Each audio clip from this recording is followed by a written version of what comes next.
በስመ አብ ወወልድ ወመንፈስ ቅዱስ አሃዱ አምላክ አሜን።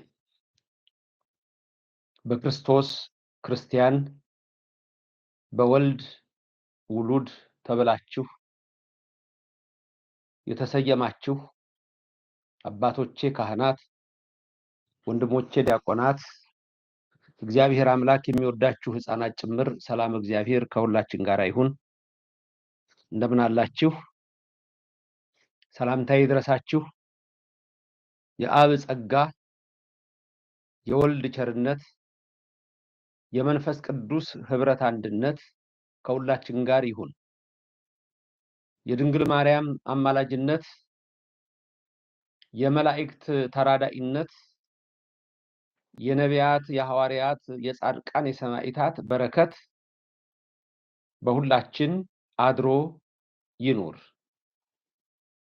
እግዚአብሔር አምላክ የምንሰማውን ቃል ይባርክልን፣ ይቀድስልን፣ በልባችን ጽላት ይጻፍልን፣ በአእምሯችንም ይቅረጽልን። ሰምተንም ስላንዱ ፈንታ 30፣ 60፣ 100 ያማረ ፍሬ እንድናፈራ የአምላካችን ቅዱስ ፈቃድ ይሁንልን።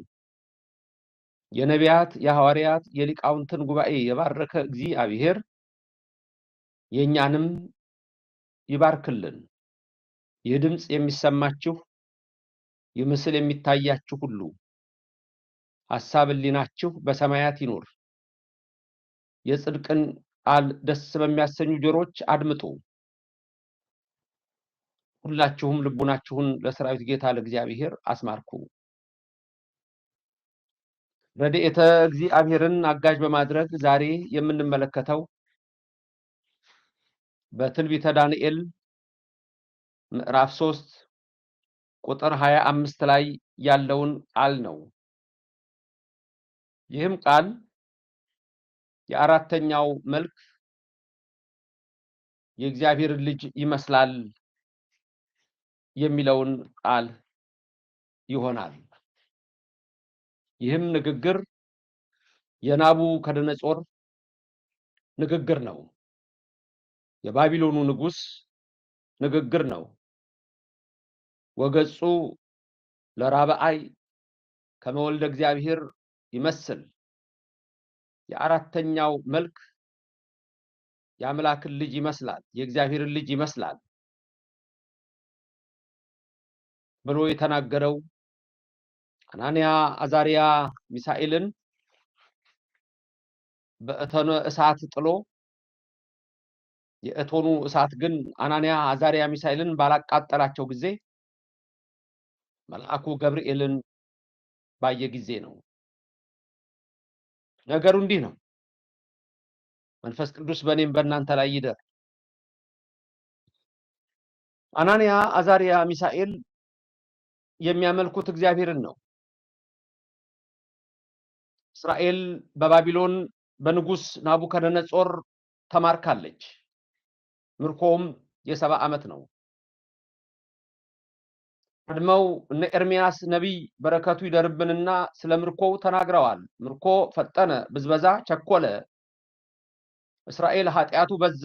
ስለዚህ ኃጢአቱ የበዛ ናቡከደነጾርን አመጣው። እስራኤል በበደል ረከሰ፣ ስለዚህ የረከሰውን ባቢሎንን አመጣው። እስራኤል እግዚአብሔርን ረሳ፣ ስለዚህ እግዚአብሔርን የማያውቅና የረሳ የባቢሎንን ንጉስ፣ የባዕድ ንጉስ፣ የከለዳውያንን መሪ ናቡከደነጾርን አመጣው። እስራኤል በመርከሷ ልትቀጣ፣ ናቡከደነጾርም በመቅጣቱ ሊቀጣ። ይሄ ትንሽ ረቀቅ ያለ ነገር ነው። እስራኤል በባቢሎን ስለተማረኩ ባቢሎናውያን ቅዱስ ሆነው አይደለም። በናቡከደነጾር ለ70 ዓመታት ስለተገዙ ወይም በልጅ ልጆቹ ስለተገዙ እነዛ ጻድቃን እስራኤልም ኃጢአተኛ ሆኖ አይደለም። ሁለቱንም እግዚአብሔር ይቀጣ ዘንድ ስለወደደ እንጂ። እስራኤል 12ቱ ነገድ ተማርከው ወደ ባቢሎን ወረዱ። ቅዱሳን አብረው ተማረኩ። በረከቱ ይደርብንና ከአበይት ነቢያት አንዱ የሆነው ቅዱስ ዳንኤል ተማረከ። ሌሎችም ወደ ባቢሎን ወረዱ። የባቢሎኑ ንጉሥ ጠቢባንን መርጦ ባደረገበት ሰዓት አናንያ፣ አዛሪያ፣ ሚሳኤልና ዳንኤል ከጠቢባን ወገን ነበሩ። ናቡከደነጾር ሕልም አለመ። ዳንኤልም ሕልሙን በፈታለት ጊዜ እነሆ ርዕሱ ዘወርቅ የተባልክ አንተ ነህና ካንተ በቀር ሌላ አምላክ የለም ብለው ባለሟሎቹ ናቡከደነጾርን አስተው በሐቅለ አዱራን ቁመቱ 60 ክንድ የደረቱ ስፋት 6 ክንድ የሆነ በወርቅ የተሰራ የራሱን ምስል አምላክ ብሎ አቆመ።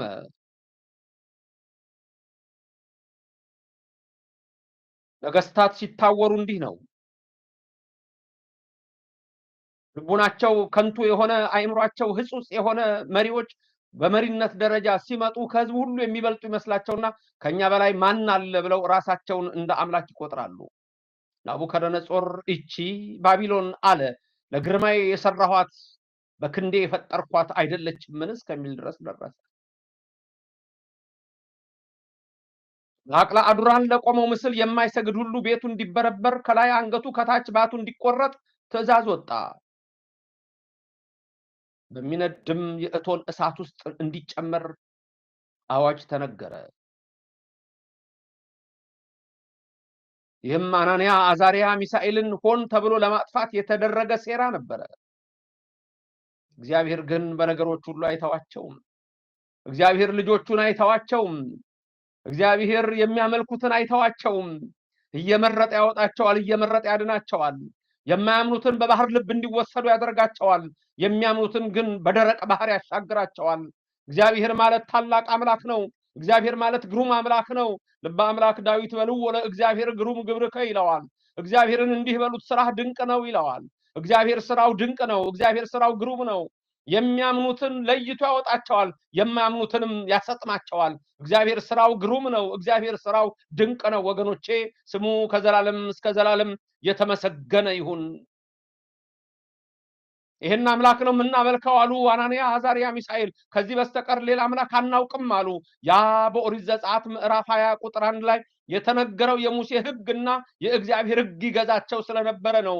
በኦሪት ዘጸአት ምዕራፍ 20 ቁጥር 1 ላይ እስራኤል ሆይ ስማ አድምጥ፣ ከኔ በቀር ሌላ አምላክ ባንተ ዘንድ አይሁኑ፣ ሌላ አማልክት የሉምና እኔ እግዚአብሔር አምላክ ነኝ። በሰማይም ቢሆን ሰማይ ላይ ባለው፣ በምድርም ቢሆን ምድር ላይ ባለው፣ በባህርም ቢሆን በባህር ውስጥ ባለው፣ በውቅያኖስ ውስጥ ባለው በአንዳች ነገር አታምልክ፣ እኔ እግዚአብሔር አምላክ ነኝና ብሎ የሰጠውን ያንን ሕግና ትእዛዛት የጠበቁ አናንያ፣ አዛሪያ፣ ሚሳኤል በሐቅለ አዱራን ናቡከደነጾር ላቆመው ምስል አንሰግድም አንንበረከክም አሉ።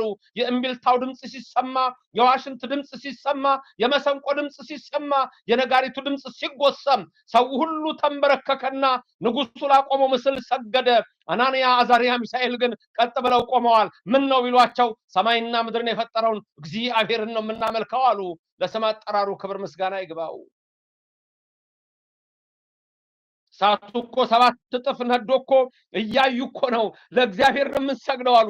ይሄ እሳት ምድራዊ ነው፣ ያኛው እሳት ነፍስና ስጋን የሚያጠፋ ነው አሉ።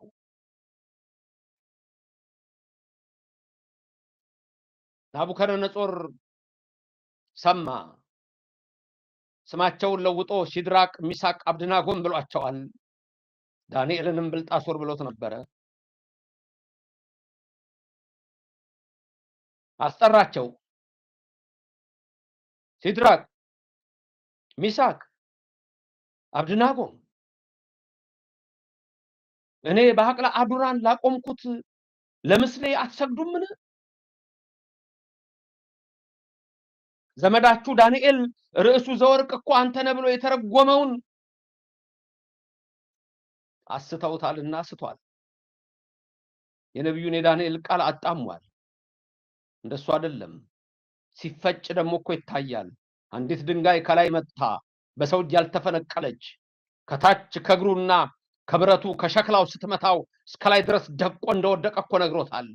ኃያሉ አምላክ ኢየሱስ ከሰማያት እንደሚመጣ አምላክ ወልደ አምላክ ከድንግል ማርያም ተወልዶ ወደዚህ ምድር እንደሚመጣ እንደሚያድነን ነገስታት የተባሉ ሁሉ ከንቱ ሆነው በነፋስ እንደሚወሰዱ ነግሮት ነበረ።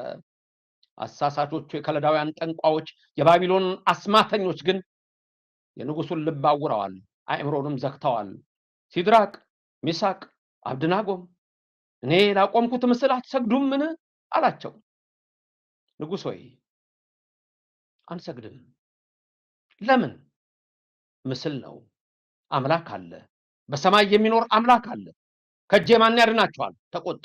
ሌላ አምላክ አለ ሲሉት ተበሳጨ። ሄሮድስም እንደዚህ ነበር የተበሳጨው። 144,000 ሕፃናት አንገታቸው ላይ ሰይፍ እንዲያርፍ ያደረገው ያ የተረገመ ሄሮድስ፣ በትል ተበልቶ ሰውነቱ ተቆራርጦ የሞተ ሄሮድስ ከኔ በላይ ሌላ ንጉሥ አለ ነበር ያሉት። ሰብአ ሰገል መጥተው ንጉሥ በቤተልሔም የአይሁድ ንጉሥ ተወልዷል፣ የት ነው እያሉ ሲሉ የቤተልሔም መወለዱን ዜና ሲጠይቁ እንዴ ሌላ ንጉሥ አለ። ገና እኮ 2 ዓመት ነው። እሱ ግን ትልቅ ሰው እኮ ነው። ሌላ ንጉሥ። ባለስልጣኖች እኮ ትንሽ ነገር ያስፈራቸዋል፣ ትንሽ ነገር ያስደነግጣቸዋል። ለዚህ ነው ክፉና ጨካኝም የሚሆኑት። እና ሌላ ንጉሥ፣ ሌላ አምላክ ከኔ እጅ የሚያድናቸው አለ? ሲድራቅ ሚሳቅ አብድናጎም ንገሩኝ፣ አለዛ እሳቱን 7 እጥፍ እንደገና እጨምረዋለሁ አለ። ይጨመር ንጉሥ፣ ላቆምከው ምስል አንሰግድም፣ እግዚአብሔርን ብቻ አምልክ ተብሎ ተጽፏል። የታምልክ ባዕደ ዘእንበሌ፣ ከኔ በቀር ሌላ አምላክ አታምልኩ ብሎ ነግሮናል አምላካችን። አዎ ከኔ እጅ ያድናቸዋል አላቸው። ያድነናል። ባያድነንስ ደግሞ ብንሞትስ? ሰማዕትነት ነው። ተበሳጨ፣ ጠራ። እሳቱን 7 ጨምሩት። ሊያስፈራቸው አልፈሩም። አትፍሯቸው አለ ጌታ ደቀ መዛሙርቱን በማቴዎስ ወንጌል ምዕራፍ 10 ከቁጥር 1 ጀምሮ 12ቱን ደቀ መዛሙርት ወደሱ ጠርቶ በአጋንንት ላይ ስልጣን ሰጥቶ፣ በድውያን ላይ ስልጣን ሰጥቶ፣ ሙት እንዲያነሱ ስልጣን ሰጥቶ አትፍሩ ነው ያላቸው። በዚህ በጨለማ ምነግራችሁን በሰገነት ስበኩ፣ ንገሩ፣ በብርሃን ንገሩ፣ ስጋችሁን እንጂ ነፍሳችሁን አይገሉምና አትፍሯቸው። አናንያ አዛርያ ሚሳኤል አንፈራም አሉ። እጅና እግራቸውን በሰንሰለት አሰሯቸው ከነቀሚሳቸው። እሳቱ 7 እጥፍ ነዶ አናንያ አዛርያ ሚሳኤል በእሳት ውስጥ ተወረወሩ። የሚደንቅ ነገር ነበረ። የወረወሯቸውን ሰዎች የእሳቱ ኃይል፣ የእሳቱ ነበልባል አቃጥሎ ገደላቸው ይላል። ተመልከቱ። የጣሏቸውን ሰዎች እሳት ውስጥ የወደቁት አናንያ አዛርያ ሚሳኤል እጃቸው ታስሮ፣ እግራቸው ታስሮ እሳት ውስጥ ወረወሯቸው። ተቃጥለው ሲሞቱ ላይ ሆነው 3ቱ ወጣቶች አናንያ አዛርያ ሚሳኤል፣ ሲድራቅ ሚሳቅ አብድናጎም በእሳት ውስጥ ይመላለሳሉ። ሌላ አንድ ጓደኛ አግኝተዋል። ይሄ ግን ምድራዊ አይደለም፣ ከሰማይ ነው የመጣው። እሱም መልአኩ ገብርኤል ነው። ቅዱስ ገብርኤል መልአኩን ወደ ሁላችሁ ይላክላችሁ። የአናንያ የአዛርያ የሚሳኤል ሰንሰለታቸው ኮሽኮሽ እያለ ተፈታና ወደቀ። እግዚአብሔርን ማመስገን ጀመሩ። የአብርሃም የይስሐቅ ያዕቆብ አምላክን ያመሰግኑት ጀመረ። ሰማይና ምድርን የፈጠረውን አመሰገኑት። ውቅያኖስ የዘረጋውን አመሰገኑት። ምድርን በውኃ ላይ ያጸናውን አመሰገኑት። ፀሐይን፣ ጨረቃን፣ ከዋክብትን የፈጠረውን አመሰገኑት። ከሱ በስተቀር ሌላ አምላክ የለም አሉ። እሳት ውስጥ ነው የሚመላለሱት። ገብርኤል አብሯቸው ይዘምራል። ገብርኤል አብሯቸው ነው። ክብርና ምስጋና ለእግዚአብሔር ይድረሰው። ኦርቶዶክሳውያን፣ መሲሐውያን፣ ክርስቶሳውያን የተዋህዶ ልጆች ለዚህ ነው እኮ እኛ እግዚአብሔር የሰጠንን ትእዛዝ መልአኩን አክብሩት፣ እሺ፣ ቅዱሳንን አክብሩ፣ እሺ፣ እናቴን እናታችሁ ትሁን፣ እሺ። ኦርቶዶክስ በዚህ ነው የሚለየው፣ ይለያል። ተዋህዶ ይሄ ነው እምነታችን። መጽሐፍ ቅዱስ ነው። የኛ እምነት በእግዚአብሔር ላይ የተመሰረተ ነው። በሰዎች አስተሳሰብ የመጣ፣ በሰዎች ሐሳብ የመጣ፣ በምድራዊ ፍልስፍና የመጣ ከንቱ የሆነ ነገር አይደለም ወገኖቼ። አናንያ አዛርያ ሚሳኤል፣ እነዛ ሲድራቅ ሚሳቅ አብድናጎም ተብለው የተሰየሙት በእቶኑ እሳት ውስጥ ከገብርኤል መልአክ ጋር ይመላለሳሉ። ናቡከደነጾር የባቢሎን ንጉሥ ከሩቅ ይመለከታል። ተቃጥለው ሲሞቱ ሊያይ ነው። ኋላ ግን ምን ነገር ተመለከተ? 4 ሰዎች በእሳት ውስጥ ይመላለሳሉ። ደነገጠ። ጠራ ባለሟሎቹ፣ ኑስቲ ኑስቲ። እንዴ ስንት ሰው ነበረ በእሳት ውስጥ የጣልነው? ስንት ሰው ነው? 3 ሰዎች። ሲድራቅ ሚሳቅ አብድናጎምን ነው የጣልነው። ተመልከቱ። እሱ ግን ፈጥኖ ተነሳ ይላል። ናቡከደነጾር በመጀመሪያ ሲያመሰግኑ ሰማ። ከዛ በኋላ ምን አለ? ወተንሳ ፍጡነ ወይቤሎሙ ለመገብቱ፣ ፈጥኖ ተነሳ ሹማምንቱን መኳንንቱንም እንዲህ አላቸው፣ አኮኑ ሰለስተ እደወ ወደይነ ማእከለ እቶነ እሳት እሱራነ፣ የታሰሩ 3 ሰዎች አይደለም እንዴ በእሳት ውስጥ የጣልነው? ምክንያቱም ግራ ገብቶታል። አንደኛ አልተቃጠሉም። የፀጉራቸው አንዷ ዘለላ አልተቃጠለችም እሳት ውስጥ። የልብሳቸውም ቁጨት አልተቃጠለም። ልበ አምላክ ዳዊት በእሳትና በውሃ ውስጥ አሳለፍከን ይላል። ማእከለ እሳት ወማይ አሳለፍከን፣ አልነካንም። አንተ አለህና አላቃጠለንም። አንተ አለህና አልለበለበንም። አንተ አለህና ባህሩም አላሰጠመን፣ እሳቱም አላቃጠለን። ብርሃነ ዓለም ቅዱስ ጳውሎስ በረከቱ ይደርባችሁና በዕብራውያን መልእክቱ ምዕራፍ 11 ላይ ስለ እምነት ሲነግረን ቅዱሳን ምን አይነት የእምነት ተጋድሎ እንዳላቸው ሲነግረን፣ እነዚህ ቅዱሳን ደግሞ እንደ ደመና ከበዋችኋል ብሎ ሲነግረን፣ ሐዋርያው ጳውሎስ የነገረን ምንድነው? ነገስታትን ድል መቱ፣ ስለትን አመለጡ፣ ከእሳት ነበልባል ተሰወሩ፣ ጠላቶቻቸውን ድል መቱ፣ በሰንሰለት አሰሩ እያለ የሚነግረን እኮ እነዚህን ነው። ዛሬ የምንማረው በቤተ ክርስቲያናችን እኮ የነዚህን ገድል የነዚህን ህይወት ነው። አናንያ፣ አዛርያ፣ ሚሳኤልን የምናነሳው በመጽሐፍ ቅዱስ ውስጥ እኮ የተጻፈልን የነሱን ገድል እንድናቀው እኮ ነው። ስለ እምነታቸው ያደረጉትን፣ በእምነታቸው መጽናታቸውን፣ ለሐቅለ አዱራን ምስል አለመስገዳቸውን፣ ለወርቁ ምስል አለመንበርከካቸውን፣ በተነጠፈው የጣዖቱ ምንጣፍ ቀዩ አበባ ላይ አለመስገዳቸው፣ እግዚአብሔር ነው የሰማይና የምድር ንጉስ አምላክ ብለው ናቡከደነጾር አንተ ሰው ነህ ለአንተ አንሰግድም አሉት። የሚሰገድለት እግዚአብሔር ነው አሉ። ፈጥኖ ወጣ፣ መኳንንቱን ጠየቀ። እንዴ 3 ሰዎች አልነበረም እንደ የጣልነው አላቸው። ወይቤልዎ እወ ንጉስ፣ ንጉስ ወይ አዎ 3 ሰው የጣልነው 3 ናቸው። ምክንያቱም 4 ነው የጣልነው። አሁን ግራ የገባቸው ምንድነው? 4 ሰዎች መሆናቸው አይደለም። አራተኛው አስደንቋቸዋል። ግን እሳት ውስጥ መመላለሳቸው፣ እሳቱ እንዴት አላቃጠላቸው? አሁን በቃ የሚሆኑትን አጥተዋል። ናቡከደነጾር የሚናገረውንም አያውቅም። አሁን እግዚአብሔር ነው እያናገረው ያለው። ያ መልአኩ ገብርኤል ሲወርድ አይምሮ ተለውጧል። የናቡከደነጾር ተቀይሯል። የናቡከደነጾር የእግዚአብሔር መልአክ ህይወታችንን ይቀይር፣ ከልዑል እግዚአብሔርም ዘንድ ያማልደን። የናቡከደነጾር አይምሮ እንደቀየረ ዛሬም የብዙዎችን የክፎች ሰዎችን አስተሳሰብ ይቀይርልን። መልአክ ወረደ። ናቡከደነጾር ግራ ገብቶታል። 4 ሰዎች ነው የምመለከተው። አዎ ወይቤ ንጉስ አንሰ ሬይ ዝየ 40 እደው ፍቱሃነ። ይገርማል። 40 እደው ፍቱሃነ የተፈቱ፣ እስራታቸው የተፈታ 4 ሰው ነው የምመለከተው አለ። አስሮ ነበር የጣላቸው፣ እስራታቸው ተፈቷል። መቼ? ገብርኤል ሲመጣ። ተመልከቱ። ከዛ በኋላ ምን አለ? ሲመላለሱ መለከታለሁ። ወአልቦ ዘለከፎሙ፣ ምንም ነገር አላቃጠላቸውም፣ አልነካቸውም። 4 ሰዎች ነው የምመለከተው አለና ወገጹ ለራብዓን ከመወልደ እግዚአብሔር ይመስል፣ አራተኛውስ የእግዚአብሔር የባህሪ ልጁን ይመስላል ይላል። መንፈስ ቅዱስ አፉን ጸፍቶ አናገረው ይላል። ወገጹ ለራብዓይ ከመወልደ እግዚአብሔር ይመስል። የትምህርታችን ርዕስ ይሄ ነው። ወገጹ ለራብዓይ ከመወልደ እግዚአብሔር ይመስል። የአማርኛው ላይ መጽሐፍ ቅዱሳችሁ ላይ የሚገኘው ዳንኤል 3:25 ላይ ነው። እዛ ላይ ምንድነው የሚለው? ናቡከደነጾር ሲናገር የአራተኛው መልክ የአማልክትን ልጅ ይመስላል ብሎ መለሰ ነው የሚለው። የአማልክትን ልጅ ይመስላል። በእኛ በግዕዙ ደግሞ ወገጹ ለራብአይ ከመወልደ እግዚአብሔር ይመስል ነው የሚለው የእግዚአብሔር ልጅ ይመስላል በግዕዙ። ናቡከደነጾር እዚህ ጋር ምንድነው መንፈስ ቅዱስ ነው ጸፍቶ የሚያናግረው። ይሄንን ቃል በእንግሊዘኛው ላይ ስታዩ ልዩነቶች ታያላችሁ።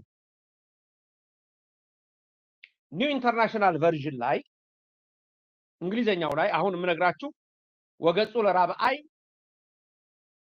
ከመወልደ እግዚአብሔር ይመስል የሚለውን ነው። የአራተኛው መልክ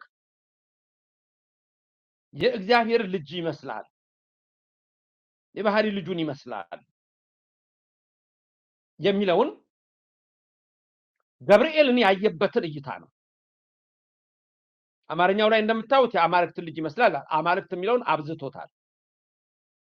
ለምን? ናቡከደነጾር አማልክትን የሚከተል ስለሆነ በሚል በብዙ ቁጥር በፕሉራል ፎርም ነው እዛ ላይ የምታዩት የአማልክትን ልጅ። አማልክት ሲል ብዙ ነው፣ አምላክ ሲል አንድ ነው፣ ነጠላ ነው። አማልክት ሲል ግን አንድ አምላክ እኛ የምናመልከው። ስለዚህ ናቡከደነጾር የተናገረውን በእንግሊዘኛው ላይ ለምሳሌ ኤንአይቪ ላይ ስትመለከቱ ናቡከደነጾር የሚናገረው ምንድነው? the fourth looks like a son of the gods ይላል። a son of the gods plural gods በስሞል ጂ ነው የምታዩት። የአማልክት ልጅን ይመስላል የሚለው looks like a son of the gods። የኤንኤልቲ ደግሞ ኤንኤልቲ የሚባለው ቨርዥን የእንግሊዝኛ መጽሐፍ እሱ ደግሞ የኒው ሊቪንግ ትራንስሌሽን ነው። እሱ ላይ ደግሞ ምንድን ነው የሚለው? and the fourth looks like a god ነው የሚለው። አሁን the son of god የሚለውን ዲሊት አድርጎታል፣ ይሄኛው አውጥቶታል። የእግዚአብሔርን ልጅ ይመስላል ነው የሚለው። የመጀመሪያው ላይ ኤንአይቪ የአማልክትን ልጅ ይመስላል ይለዋል፣ ልክ አማርኛው ላይ እንዳለው አማርኛችሁ ላይ እንዳለው። በግዕዙ ያለው ግን ይመስል ከመወልደ እግዚአብሔር ነው። ልብ በሉ፣ የእግዚአብሔርን ልጅ ይመስላል። በትርጓሜያችን የባህሪ ልጅ ይመስላል ብለን እንሄዳለን። የባህሪ ልጁን ይመስላል። ስለዚህ የኤንኤልቲ የኒው ሊቪንግ ትራንስሌሽን the son of የሚለውን ቃል ያወጣውና and the fourth looks like a god ይላል። አምላክ ይመስላል ይላል፣ ግን በስሞል ጂ ነው። ሌሎቹ ተመሳሳይ አላቸው። the fourth is like a son of the gods እያሉ የሚጽፉ አሉ። በዚህ መልክ ይላል። ሁለቱን ልዩነቶች ግን እንድታዋቸው ፈልጋለሁ። በኤንአይቪ በተጻፈውና በኤንኤልቲ በተጻፈው ኤንአይቪ የተባለው ኒው ኢንተርናሽናል ቨርዥን ነው። ኤንኤልቲ የተባለው ደግሞ ኒው ሊቪንግ ትራንስሌሽን ነው። በኤንአይቪ ላይ the fourth looks like a son of the gods ይላል። አማርኛው ላይ እንደምታዩት የአማልክት ልጅ። በኒው ሊቪንግ ትራንስሌሽን በኤንኤልቲ ደግሞ ቀጥታም እንደሚለው the fourth looks like a god ነው የሚለው። አሁን ልዩነቱን ነግሬያቸዋለሁ። ያኛው የአማልክት ልጅ ይመስላል የሚለው፣ የኒው ሊቪንግ ትራንስሌሽን ደግሞ አምላክን ይመስላል የሚለው፣ ግን በስሞል ጂ ጣዖትን የሚያሳይ ነው። አሁን እዚህ ጋር ምንድነው ስተት የሚፈጠረው? ምን አይነት ስተት ይፈጠራል? አንድ ናቡከደነጾር ያለው የአምላክን ልጅ ይመስላል ነው፣ የእግዚአብሔር ልጅ ይመስላል ነው። አማርኛችሁ ላይ ያለውና እንግሊዘኛው ኤንአይቪ ላይ ያለው ደግሞ የአማልክትን ልጅ ይመስላል። እሱ ትርጉም ያጣመማል። በግዕዙ እንደሚነግረን ግን ናቡከደነጾር ምን አለ? ወገጹ ለራብአይ ከመወልደ እግዚአብሔር ይመስል፣ የአራተኛው መልክ የአምላክን ልጅ ይመስላል አለ። እንዴት? ማንን? ገብርኤልን። ገብርኤል ማለት ምን ማለት ነው ስንል ይሄ ነው ትርጉሙ። ገብርኤል መሆኑንም ያወቅነው እዚህ በዚህ ነው። ለምሳሌ ኢያሱን ያናገረው መጋቤ ብሉይ ቅዱስ ሚካኤል ነው። የሰራዊት አለቃ ሆኜ መጥቻለሁ። ባለፈው የተመለከተነው ትምህርት የሰራዊት አለቃ ሆኜ መጥቻለሁ ሲለው የሰራዊት አለቃው ቅዱስ ሚካኤል ቅዱስ ሚካኤል ነው። ሌሎች መላእክት የሉም ማለት አይደለም። መላእክት ረቂቃን ናቸው። አሁን ደግሞ እዚህ ጋር የምናየው ገብርኤል ነው የምንለው አናንያ አዛርያ ሚሳኤል ያለው ገብርኤል ነው። ሚካኤልም ልትል ትችላለህ፣ ኡራኤልም ልትል ትችላለህ። መላእክት አሉ ሁሉም። ግን ዋናው በዛ ሰዓት መጥቶ ያደረገው ሚስጥር አለው። ዝም ብሎ አይደለም። ሚካኤል ነው ገብርኤል ነው ስንል በኢትዮጵያ ኦርቶዶክስ ተዋሕዶ ቤተክርስቲያን ትምህርታችን ውስጥ ረቂቅ ነገር አለው። ክርስቲያኖች ለምሳሌ ገብርኤል ነው የምንለው ወገጹ ለራብአይ ከመወልደ እግዚአብሔር ይመስላል። የአራተኛው መልክ ፍጹም የአምላክ ልጅ ይመስላል የሚለው የእግዚአብሔርን ልጅ ይመስላል አለ። ገብርኤል ማለት ገብር ማለት ሰው፣ ኤል ማለት እግዚአብሔር ነው። ስለዚህ ገብርኤል ማለት አምላክ ወሰብ ማለት ነው።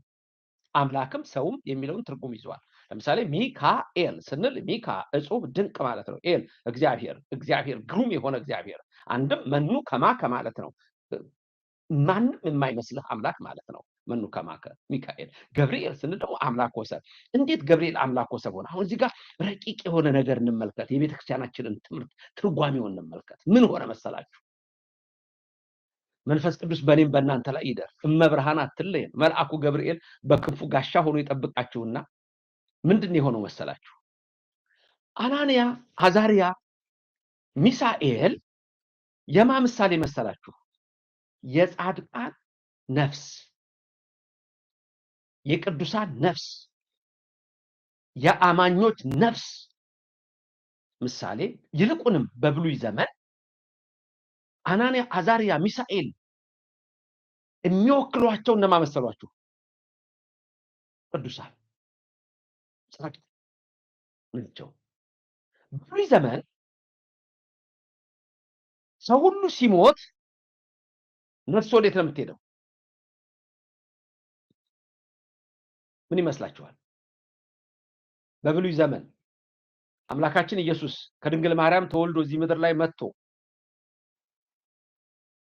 በመዋዕለ ስጋዌው አስተምሮ በ33 ዓመቱ ተሰቅሎ ሞትን ድል አድርጎ ተነስቶ ሲኦልን እስከሚመዘብራት ድረስ እነ አብርሃም፣ እነ ይስሐቅ፣ እነ ያዕቆብ፣ እነ ዮሴፍ፣ እነ ኖህ ትልቆቹ ሁሉ እነ ማቱሳላ ሌሎችም ቅዱሳን የት ነበር የሚሄደው መሰላችሁ? ነፍሳቸው ሲኦል ነበር የሚሄደው።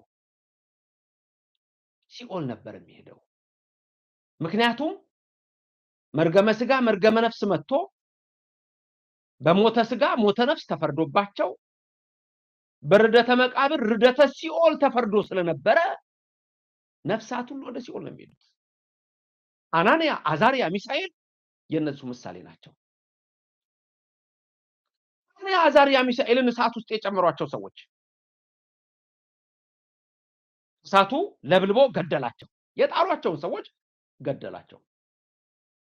ጻድቃንን የጠሉ ሰዎች፣ ቅዱሳንን የጠሉ ሰዎች ከአናንያ አዛርያ ሚሳኤል እንደጣሏቸው ዛሬ መናፍቃን የሚባሉት እንውሰድ። አናንያ አዛርያ ሚሳኤል እኛ በጸሎታችሁ እርዱን እንላቸዋለን። መናፍቃን አይሉም፣ ጠላዋቸዋል። እነሱ ጣዮች ከጣዮች ናቸው። እሳት ውስጥ ጨማሪዎች ናቸው፣ ሰዳቢዎች ናቸው። ዛሬም ቅዱሳንን ሲሰሩ፣ ዛሬም ነቢያትን ሲሰሩ ስትሰሙ እነሱ ትደነቃላችሁ። ከአባታቸው ከዲያብሎስ የተማሩትን ያደርጉታል። ከገዳዮቻቸው እናንተ እኮ የነቢያት ገዳዮች ናችሁ ነው ያላቸው እኮ የማቴዎስ ወንጌል ምዕራፍ 23 ላይ። በእነሱ ዘመን ብንኖር ኖሮ ባልገደል ነበር ትላላችሁ በአፋችሁ፣ ገዳይ ናችሁ በልባችሁ። አሁን ዛሬ እኛ እኮ እናከብራቸዋለን፣ እኛ እኮ እንዲህ እናደርጋለን። ማቴዎስ 23 በግልጽ ነግሮሃል። ደም አፍሳሾች፣ ገዳዮች። ግማሹን ገደላችሁ፣ ግማሹን ወገራችሁ፣ ግማሹን ገረፋችሁ፣ ግማሹን ሰቀላችሁ። በማይብጻል አለክሙ ደመ ኩሎሙ ጻድቃንም ደመ አቤል ጻድቅ ወም ደመ ዘካርያስ ወልደ በራኪው ዘቀተልክሙ ወበማእከለ ቤተ መቅደስ ወምስዋ። ቤተ መቅደስ ድረስ ገብታችሁ ዘካርያስን ገደላችሁ። ያ ደም በእናንተ ላይ ነው። የገዳይ ልጆች ናችሁ አላቸው። እነዛ ቅዱሳንን የጠሉ ቅዱሳንን የገደሉ እነ ኤርሚያስን የወገሩ እነ ዘካርያስን የዮዳሄ ልጅን የገደሉ ልክ አናንያ አዛርያ ሚሳኤልን ወደ እሳት ውስጥ የጨመሩ ሰዎች የኃጥአን ምሳሌ ናቸው። እሳቱ ለብልቦ ገደላቸው። እሳት ውስጥ የገቡት አናንያ አዛርያ ሚሳኤል ደግሞ መግባት የሌለባቸው የገቡት እሳቱም አላቃጠላቸውም። ስለዚህ ያ የሲኦል ምሳሌ ነው። የሲኦል ምሳሌ ነው።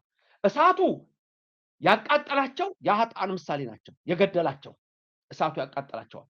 እሳት ውስጥ ሆነው ግን እነ አብርሃም እነ ይስሐቅ እነ ያዕቆብ አይነካቸው ነበር። ልክ ጌታ በወንጌል እንደነገረን በሉቃስ ወንጌል የሀብታሙን የነዌና ያለአዛርን ታሪክ ታስታውሳላችሁ?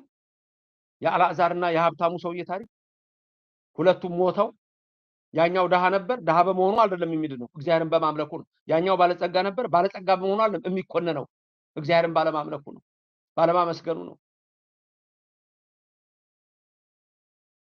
እዛ ሲሄዱ አብርሃም ነበረ። በመካከላችን ገደል አለ እኮ በቃ ያለው እኮ የዚህ እንደምናስበው አይነት ገደል አለ። የእግዚአብሔር ከለላ ነው። በሲኦል ውስጥ ሆኖ እኮ ያኛው ይሰቃያል፣ ነው ይሰቃያል። እባክህ ውሃ አልዓዛር በጣቱ አለ። አልዓዛር እኮ ቁስል ኖሮት በምድር ላይ እኮ ሲሸሸው የነበረ እኮ ነው። ዛሬም ድሃ የሚጸየፉ፣ ዛሬም ህሙማን የሚጸየፉ እኮ ብዙ ሰዎች አሏት በዚች ምድር ላይ እኮ ያሉ። በተለይ በሎ ኦፍ አትራክሽን በስበት የሚመሩ ሰዎች እኮ ድሃን ማየት አይፈልጉም፣ ምስኪን ማየት አይፈልጉም፣ የታመመ ሰው ማየት አይፈልጉም፣ ድኩማንን አይፈልጉም፣ ምንዱባንን ማየት አይፈልጉም። ማየት አይፈልግም ነበር ነው አልዓዛርን። ሲሞቱ ግን አልዓዛር በክብር አየው። በሲኦል ውስጥ ነው። አብርሃም እባክህ አለው፣ አልዓዛርን ላክልኝ በጣቱ። አንተ በምድር ላይ ስትደሰት ነበርክ፣ እግዚአብሔርን ግን ለሰጠህ ደስታ አመስግነው አታውቅም። አንዳንድ ሰዎች እግዚአብሔር ለሰጣችሁ ደስታ እኮ አታመሰግኑ። ዛሬ ስለሰጠን አየር እኮ አናመሰግንም። ዛሬ በመውጣት በመግባታችን አናመሰግንም። ስንት ያመሰገንነው እግዚአብሔር ወገኖች። ስለዚህ አንተ ዛሬ በእሳት ትቃጠላለህ፣ በዋጥም ትቃጠላለህ። ምሳሌያዊ አነጋገር ነው። አልዓዛር ግን ዛሬ በደስታ ተቀምጧል አለ ወገኖች። ስለዚህ ያ ምሳሌነቱ ለማን ነው ብትሉኝ፣ አናንያ፣ አዛርያ፣ ሚሳኤልን እሳት ውስጥ የጨመሯቸው ሰዎች ተለብልበው ሞተዋል። አናንያ፣ አዛርያ፣ ሚሳኤል ግን በእሳት ውስጥ ይመላለሳሉ። እነሱ ደግሞ የቅዱሳን ነፍስ ምሳሌ ናቸው። ከዛስ ማን የመጣው? ክብር ምስጋና ይግባው አምላክ ወሰብ ገብርኤል መልአክ ሊቀ መላእክት ወረደ፣ መጣ፣ ክንፉን እያማታ ወረደ ይላል። ወረደ ወሰበጡ መጣ እሳቱን። ከዛ ምን አድርገው አጠፋው? አይደለም እኮ እሳቱን። ልብ በሉ። አናንያ፣ አዛርያ፣ ሚሳኤል እሳት ውስጥ ሆኖ ገብርኤል መጥቶ እሳቱን ጥፍ ብሎ ነው ያጠፋው? ወይም ደግሞ በታምር በቃ ጥፋ ነው ያለው? ወይስ ምን ይመስላችኋል? እሳቱ እየነደደ እሳቱን ወኮነ ከመቆሪር እንደ ቀዝቃዛ አደረገው፣ ማይቆሪር አደረገው። እጅግ እኮ የሚገርም ነው። እሳቱ እኮ እየነደደ ነው፣ አጠፋው አይደለም። እሳቱ እየነደደ እነሱ እሳቱ ውስጥ ይመላለሳሉ። ናቡከደነጾር እንዳየው ምንም ነገር ወአልቦ ዘለከፎ ምንም ነገር የነካቸው ነገር የለም። እጅና እግራቸው ሰንሰለታቸው ተፈቷል ወገኖች። ስለዚህ አናንያ፣ አዛርያ፣ ሚሳኤል የነ አብርሃም የነ አልዓዛር የነ ኖህ የቅዱሳኑ በዛ ዘመን ሲኦል ይሄዳሉ፣ እሳቱ ያቃጥላቸው። በሉቃስ ወንጌል 16 ከ19 ጀምሮ ያለው ታሪክ የሚነግራችሁ እሱ ነው። የሉቃስ ወንጌል ምዕራፍ 16 ከቁጥር 19 ጀምሮ ስለ ቀይ ፈትል ይለብስ ስለነበረው ስለ ሀብታሙ ባለጸጋ ድሃን ግን ጎብኝቶ ማያውቅ ስለሰጠው ልብስ፣ ስለሰጠው ምግብ፣ ስለሰጠው ሀብት ተመስገን ማይል ያልታደለ እሱ ደግሞ የጣሏቸው ሰዎች ምሳሌ ነው። ገብርኤል መልአክ የኢየሱስ ምሳሌ ነው። የአምላካችን የኢየሱስ ክርስቶስ፣ የመድኃኒታችን የኢየሱስ ክርስቶስ፣ ያዳኛችን የኢየሱስ ክርስቶስ፣ የፈዋሻችን የኢየሱስ ክርስቶስ፣ የድንግል ማርያም ልጅ የአብ ልጅ ነውና ሰውም አምላክም ተብሎ የተጠራ የኢየሱስ አምላካችን ምሳሌ ነው ገብርኤል መልአክ። ምክንያቱስ ደግሞ አንድ ገብርኤል መልአክ በዓለመ መላእክት እግዚአብሔር ፈጥሯቸው አላዩትም ተሰውሯቸዋልና መላእክት ማን የፈጠረናል? ራሳችንን በራሳችን የፈጠርነው ከየት ነው የመጣ ነው አሉ። ዲያብሎስ ሳጥናኤል ነው የፈጠርኳቸዋል። ሁለት ሆነ። ገብርኤል ደግሞ መልአክ ምን አለ? ንቁም በበህላዌን እስከንረክቦ ለአምላክ የፈጠረን አምላክ እሱ ተገልጦ እስከሚታየን ድረስ ባለንበት ጸንተን እንቁም አለ ገብርኤል። የመጽናት ምልክት ነው። በእምነታችሁ ያጽናችሁ ለዘላለም። በዚች እምነት አያወጣችሁ። ሰው ፈርዶበት ነው እኮ ከዚች እምነት ወጥቶ ወደ ሌላ እኮ የሚሄደው ፈርዶበት እኮ ነው። እንደ ዲያብሎስ መውጣት ማለት እኮ ነው። እንደ ተከታዮቹ መውጣት ማለት እኮ ነው። መገንጠል ማለት እኮ ነው። መጥፋት ማለት እኮ ነው። ገብርኤል እና ቅዱሳን መላእክት እነ ቅዱስ ሚካኤል ግን እነ ቅዱስ ሩፋኤል፣ እነ ቅዱስ አፍኒን፣ እነ ቅዱስ ሳሙኤል፣ እነ ቅዱስ ራጉኤል፣ ቅዱስ ተአፍኒ ባለንበት ጸንተን አሉ አላፋት መላእክት። እሱን የተከተሉት ግን ወደቁ። በአየር ላይ ይወደቃለ፣ በምድር ይወደቃለ። ወብዙ ወርቀ ውስተ እንጦሮጦስ በታች ይወደቃለ። ወብዙ ወርቀ ውስተ አየር ይላል። በአየር ላይ ተበተናለ። የጸኑት ግን ጸኑ። ገብርኤል አጽንቷልና ገብርኤል ኋላ ዓለምን ሳጽናና ሳድን እችን ውለታ ቆጥሬልሃለሁ እናቴን ሄደህ የምታበስራት አንተ ነህ ብሎታል ይዛል። ስለዚህ ገብርኤል መልአክ ድንግል ማርያምን ሊያበስራት በሉቃስ ወንጌል ምዕራፍ 1 ላይ መጀመሪያ ከቁጥር 8 በክፍሉ ተራ ሆኖ ዘካርያስ ካህኑ በቤተ መቅደስ ሲያጥን ገብርኤል መልአክ መጥቶ አንተ እነሆ ወንድ ልጅ ትወልዳለህ፣ ሚስትህ ኤልሳቤጥ እነሆ ጸንሳ ትወልዳለች ብሎ ነገረው፣ አበሰረው። ከዛ በኋላ ደግሞ ወዴት ሄደ? ወደ እመቤታችን ሄደ። ከስንት ወር በኋላ? ከ6 ወር በኋላ ወደ እመቤታችን ሄደና ደግሞ ሰገደላት። ምልዕተ ክብር ምልዕተ ውዳሴ መዝገበ ጸሎት እያለ አመሰገናት። ገብርኤል መልአክ ምልዕተ መንፈስ ቅዱስ ምልዕተ ጸጋ ሄዶ ሰግዶ ከሶስቱ ቅዱስ አንዱን ቅዱስ የምትወልጂ አንቺ ነሽ፣ ተፈስሒ ተፈስሒ ተፈስሒ ኦ ማርያም ምልዕተ ጸጋ ወይቤላ መልአክ ወቆመ ቅድሚሃ በክብሮ ይቤላ ወቦአ መልአክ መጣ ገባ መልአኩ ወቆመ ቅድሚሃ በፊቷ ቆመ በክብሮ ይቤላ በክብር ነው እንዲህ አላት። ተፈስሒ ተፈስሒ ተፈስሒ አላት። 3 ጊዜ ነው እንግዲህ ውሃ ስትቀዳ በቤቱ ዮሴፍ በቤተ መቅደስ ገብርኤል ተላከ። ሰው እንደሚሆን ከሷ ወልድ ለእመቤታችን መጥቶ ነገራት። ገብርኤል ማለት አምላክ ወሰን ማለት ነው። አናንያ አዛርያ ሚሳኤል ከእሳት እንዳወጣ መድኃኒታችን ኢየሱስ ክርስቶስ ሁላችንን ከሲኦል አወጣን። ይሄ ነው የትንቢተ ዳንኤል ምዕራፍ 3 ሚስጥር። ቅዱስ ጳውሎስ በረከቱ ይደርባችሁና ብርሃነ ዓለም ያ ወንጌላዊ የተባረከ ሰባኪ የአሕዛብ ብርሃኑን ለኛ የሚላክልንና በዕብራውያን መልእክቱ ምዕራፍ 1 ቁጥር 1 ላይ እግዚአብሔር በብዙ መንገድ በብዙ ነገር ለአባቶቻችን ነገራቸው ይላል። ለአባቶቻችን ነገራቸው በብዙ መንገድ በብዙ ህብር በብዙ ምሳሌ ኋላም ሁሉን ወራሽ ባደረገበት እነሆ በልጁ ለኛ ደግሞ ተናገረን ይላል። ከሰማይ ሰማያት ወርዶ ያዳነን ኢየሱስ ክርስቶስ አምላካችን ክብርና ምስጋና ይግባው። መልአኩ ገብርኤል ከእናንተ ጋር ይሁን። አናንያ አዛርያ ሚሳኤልን ከእሳት እንዳወጣ እናንተንም ከመከራ ስጋ ከመከራ ነፍስ ይሰውራችሁ። ከአምላኩ ከፈጣሪያችን ከፈጣሪው ከእግዚአብሔር ያማልደን። ቅድስተ ቅዱሳን ድንግል ማርያም በቀኝ በግራ ትቁምላችሁ፣ ከፊት ትምራችሁ፣ ከኋላ ትከተላችሁ። በልቡናችን ከልጇ ጋር ነግሳ ለዘላለም ትኑር። አሜን ያላላችሁትን አሜን ያሰኛችሁ፣ በአሚነ ሥላሴ ያሳምናችሁ። አሜን ያላችሁትን ግን በአሚነ ሥላሴ ያጽናችሁ። የአብ ወልድ መንፈስ ቅዱስ በረከትም ይደርባችሁ እስከ መጨረሻ ኢትዮጵያ ድረስ እንደወጡት እንደተለዩት አጋንንት እንዳንጠፋ እንዳንለይ በእምነታችን አጽንቶ ከመላእክት ጋር እንድንዘምርለት የፈቀደ እግዚአብሔር ከኛ ጋር ይሁን። ቅዳሴ ማለት እኮ ከመላእክት ጋር መቅደስ ነው። ቅዳሴ ማለት ከመላእክት ጋር ማክበር ነው፣ ማመስገን ነው ወገኖቼ። ስለዚህ በዚች እምነት ውስጥ ለዘላለም እንዲያጸናን የሱ ፈቃድ ይሁንልን። ስትገቡም ስትወጡም ረድኤቱ አይለያችሁ።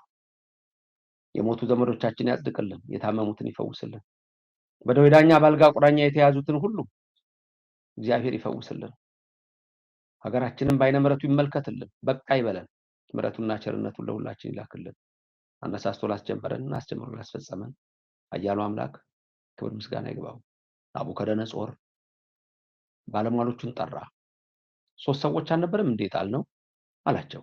አዎ ንጉሥ ሆይ 3 ሰዎች ናቸው፣ እኔ ግን የማየው 4 ነው አለ። አዎ እኛም 4 እያየን ነው። ወገጹ ለራብዓይ ከመወልደ እግዚአብሔር ይመስል 4ኛው መልክ የአምላክን ልጅ ይመስላል። አየነው ኢየሱስ ክርስቶስን። እስመ ብዙኃን ነቢያት ወጻድቃን ፈተው ይርአዩ አንትሙ ዘትረዩ ወይርአዩ ወፈተው ይስሙ አንትሙ ዘተሰሙ ወይሰሙ ወለክሙሰ ብፁዓት አዕይንቲክሙ ለርያ ወአዛኒክሙ ለሰማ። ይህንን ነው ዛሬ በየወንጌሉ ንባብ የምንሰማው። ጌታችን የሚነግረን እናንተ እኮ ዓይኖቻችሁ የተባረኩ ናቸው፣ ጆሮቻችሁም የተቀደሱ ናቸው። አያችሁት አለ እኮ፣ ሰማችሁ አለ። አዎ አባ ሕርያቆስ የሐዋርያቱን አፍ የሐዋርያቱን እጅ የሐዋርያቱን አይን አድርጎ ከሱ ጋር በላን ጠጣን አለ እኮ። በየዕለቱ እኮ ክርስቶስ በበራችን ላይ ቆሟል። አቡነ ዘበሰማያት ብለን እኮ ምግባችንን ስንመገብ እኮ ክርስቶስ ከኛ ጋር አለ። 2-3 ካላችሁ ከእናንተ ጋር ነኝ። አንድ ብትሆንም የሚተው እንዳይመስልህ።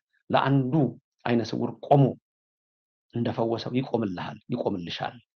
እግዚአብሔር ይሄ ነው። ለሶስቱ ሰዎች ከሰማይ ገብርኤልን ነው የላከላቸው። ለእናንተ ቤተሰብ አይላክም? ለአንቺ ቤተሰብ አይላክም? እመኑት፣ ይችላል። እመኑት፣ ያደርጋል። እግዚአብሔር ይሄ ነው። ከጭንቀት ያውጣችሁ፣ ከፈተና ይሰውራችሁ። አሜን። ክብርም ምስጋና ለሥላሴ ይሁን። ልዑል እግዚአብሔር ይባርካችሁ፣ ፊቱንም ያብራላችሁ። የሰማንን ሁሉ ልቦናችን ያሳድር። አሜን።